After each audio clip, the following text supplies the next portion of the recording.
Pada kesempatan video kali ini kita akan membahas sedikit tentang tinjauan umum etika. Definisi etika. Konsep tentang etika dimulai pada abad ke-5 sebelum Masehi. Berbagai mazhab di Yunani, yang ditandai dengan kehadiran tokoh Sokrates, di mana Sokrates mengatakan bahwa kebaikan itu adalah pengetahuan. Kemudian Plato, menurut Plato, baik itu apabila ia dikuasai oleh akal budi dan buruk itu apabila dikuasai oleh hawa nafsu. Sejarah tentang etika sudah sering digambarkan dan sempat mengisi beberapa buku tebal. Bahkan banyak gejala menunjukkan bahwa di semakin majunya peradaban manusia, minat terhadap etika tidak berkurang tapi justru bertambah. Ciri-ciri etika. Etika tetap berlaku walaupun tidak ada orang lain yang menyaksikannya. Etika sifatnya itu absolut atau mutlak. Di dalam etika terdapat cara pandang dari sisi batiniah manusia itu. Etika sangat terkait dengan perbuatan serta perilaku pada manusia itu sendiri. Fungsi etika. 1.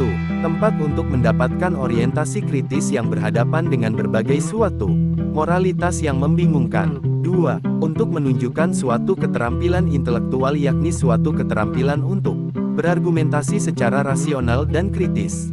3. Untuk orientasi etis ini diperlukan dalam mengambil suatu sikap yang wajar dalam suasana pluralisme.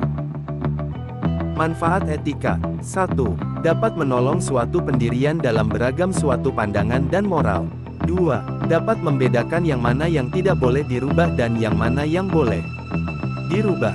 3. Dapat menyelesaikan masalah-masalah moralitas ataupun suatu sosial lainnya yang membingungkan suatu masyarakat dengan suatu pemikiran yang sistematis dan kritis. 4.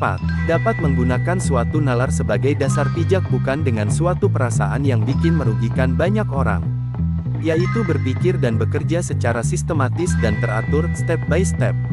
5. Dapat menyelidiki suatu masalah sampai ke akar-akarnya bukan karena sekedar ingin tahu tanpa memperdulikannya. Pendekatan etika. 1. Egoisme. Rachels 2004 memperkenalkan dua konsep yang berhubungan dengan egoisme, yaitu egoisme psikologis dan egoisme etis. 2. Utilitarianisme. Utilitarianisme berasal dari kata Latin, utilis, kemudian menjadi kata Inggris, utility, yang berarti bermanfaat bertens, 2000.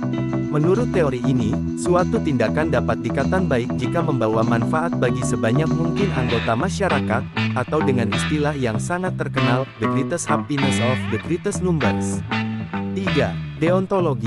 Istilah deontologi berasal dari kata Yunani, deon, yang berarti kewajiban. Paham deontologi mengatakan bahwa etis tidaknya suatu tindakan tidak ada kaitannya sama sekali dengan tujuan, konsekuensi atau akibat dari tindakan tersebut. 4. Teori hak. Dalam pemikiran moral dewasa ini barangkali teori hak ini adalah pendekatan yang paling banyak dipakai untuk mengevaluasi baik buruknya suatu perbuatan atau perilaku. 5. Teori keutamaan, virtue teori.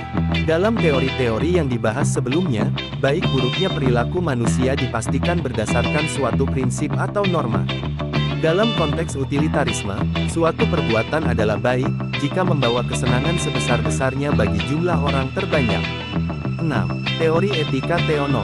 Sebagaimana dianut oleh semua penganut agama di dunia bahwa ada tujuan akhir yang ingin dicapai umat manusia selain tujuan yang bersifat duniawi, yaitu untuk memperoleh kebahagiaan surgawi. Kode etik dan tanggung jawab profesi. 1.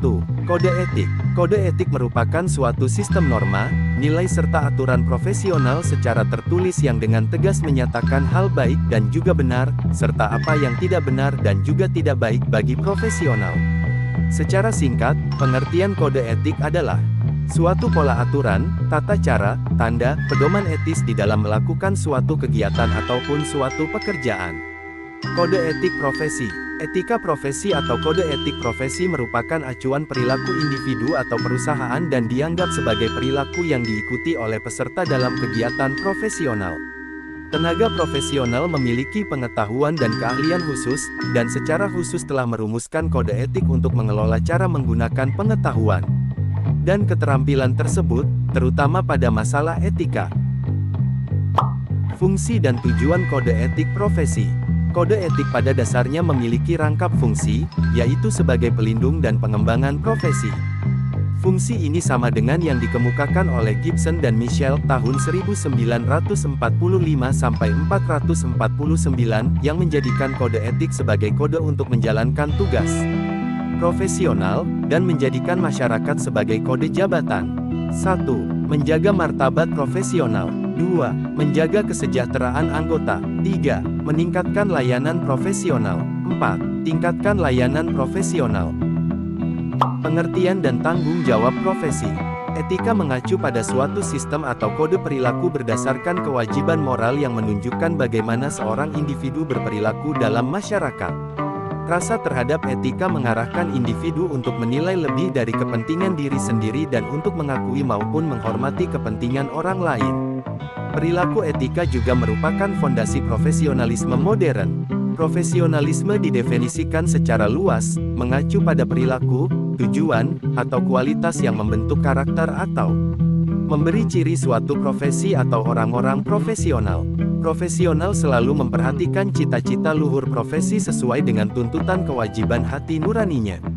Bertanggung jawab kepada masyarakat artinya kesediaan memberikan pelayanan sebaik mungkin sesuai dengan profesinya, tanpa membedakan antara pelayanan bayaran dan pelayanan cuma-cuma serta menghasilkan layanan yang bermutu yang berdampak positif bagi masyarakat.